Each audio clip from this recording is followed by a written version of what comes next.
Hi అండి. అందరూ ఎలా ఉన్నారు? ఈరోజు మేము మేక కాళ్ళ కూర అయితే చేసుకోబోతున్నాము. దానికోసం ఇలాగైతే ముందుగానే వాటర్‌లో వేసి పెట్టుకోవాలి. అప్పుడు ముక్కలైతే బాగా మెత్తపడతాయి. ఇంకా అన్నీ వాటర్‌లో నుంచి పక్కకైతే తీసేసి పసుపు, ఉప్పు వేసుకోవాలి. ఏదైనా నీచు వాసన ఉంటే పోతుందండి. లేదంటే తినలేము అసలు. వాసన పోవడానికి కోసమైతే ఇలాగ చేయాలి. ఇలాగ అన్ని ముక్కలకంతా బాగా పట్టిన తర్వాత మళ్ళా వాటర్‌లో అయితే వేసుకొని మళ్ళీ ఒకసారి బాగా వాష్ చేసేసుకోవాలి. వాష్ చేసేసుకొని పక్కన పెట్టుకొని ఇప్పుడైతే కుక్కర్ తీసుకోవాలి.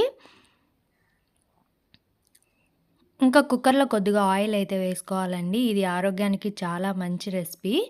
బాలింతలు, ప్రెగ్నెంట్ లేడీస్ కూడా తినొచ్చు. బావుంటుంది. హెల్త్‌కి కూడా చాలా మంచిది వాళ్ళకైతే. ఇంకా అందుకనే మేము ఈరోజు ఈ కర్రీ అయితే చేసుకుంటున్నామండి.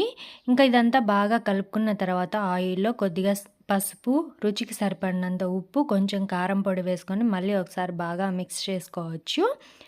కారం వేసుకోవడం వల్ల ముక్కలకైతే కారం బాగా పడుతుంది. ఇంకా ఒక చెంబు నీళ్ళైతే పోసుకొని బాగా మిక్స్ చేసుకొని కుక్కర్‌కైతే మూత పెట్టేసుకోవాలండి. ఇంకా ఒక 4, 5 విజిల్స్ వస్తే సరిపోతుంది. ఇప్పుడు మనం పొడైతే తయారు చేసుకుంటాము. కొబ్బిర, చెక్క, లవంగాలు, బిర్యానీ ఆకు, యాలకుబుడ్డ వేసుకొని మిక్సీ అయితే పట్టుకోవాలండి. ఈ పొడి వేసుకోవడం వల్ల టేస్ట్ అయితే చాలా బావుంటుంది. ఇంకా సన్నగా తరిగి పెట్టుకున్న ఉల్లిపాయలు, టమోటాలయితే కావాలి. మనం ఇవి కట్ చేసుకునేసరికయితే ఇవైతే ముక్కలైతే బాగా ఉడికిపోయాయండి. ఇంకా మళ్ళీ మనమైతే ఒక దబర్లోకైతే తీసేసుకోవాలి. ఇంకా మళ్ళీ ప్యాన్ అయితే పెట్టుకొని దాంట్లో నూనె వేసుకొని బిర్యానీ ఆకు, చెక్క, లవంగాలన్నీ వేసేసుకొని తరిగి పెట్టుకున్న ఉల్లిపాయలు వేసుకోవాలి. అది బాగా ఫ్రై అయిన తర్వాత అల్లం తెల్లగడ్డ పేస్ట్ వేయాలి. అది బాగా ఫ్రై అయిన తర్వాత టమోటా ముక్కలైతే వేసి బాగా ఉడికించాలండి. కల్లుప్పు వేసుకోవడం వల్ల తొందరగా అయితే ఉడికిపోతుంది.